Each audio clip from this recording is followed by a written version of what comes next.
মাঝে মাঝে আল্লাহ আমাদেরকে দুঃখ কষ্ট দিয়ে পরীক্ষা করতে চান, এগুলো আমাদের জন্য খারাপ নয়।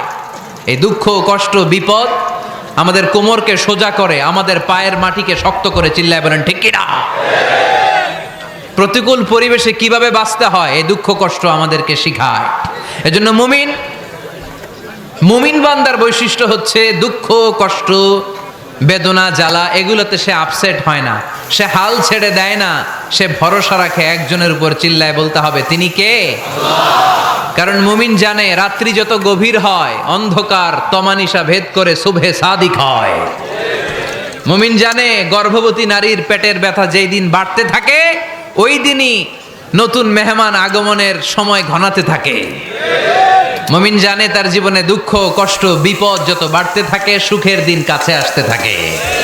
এজন্য মুমিনের হারাবার কিছু নেই। ফা ইন্নামা আল উসরি ইউসরা, ইন্নামা আল উসরি ইউসরা। নবী হে, কষ্টের পরেই আছে আনন্দ, দুঃখের পরেই আছে সুখ। আপনি সমস্যায় পড়েছেন, ওই সমস্যার সমাধানও আছে না নাই? এই পৃথিবীতে এমন কোন সমস্যা আছে যেটা সমাধান নাই? কথা বলেন। সমস্যা তৈরি করেছে কে? আবার সমাধানও দিয়েছে কে? Allah doesn't create a lock without its key. Allah কখনো চাবি না বানাইয়া ওইটার তালা বানায় নাই।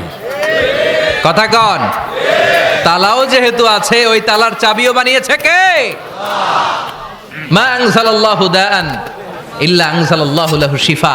আল্লাহ দুনিয়ায় এমন কোন রোগ পাঠায় নাই যেই রোগের ঔষধ বানায় নাই, এমন কোন রোগ নাজিল করে নাই যেই রোগের কোনো চিকিৎসা বানায় নাই, হয়তো সেটা আবিষ্কার হয় নাই। অনেকে ক্যান্সারের কথা বলতে পারেন যে হুজুর ক্যান্সার এমন রোগ, এই ক্যান্সার তার নাই কোনো অ্যান্সার, কিন্তু বিজ্ঞানীরা বলতেছে এটারও অ্যান্সার আবিষ্কৃত হচ্ছে।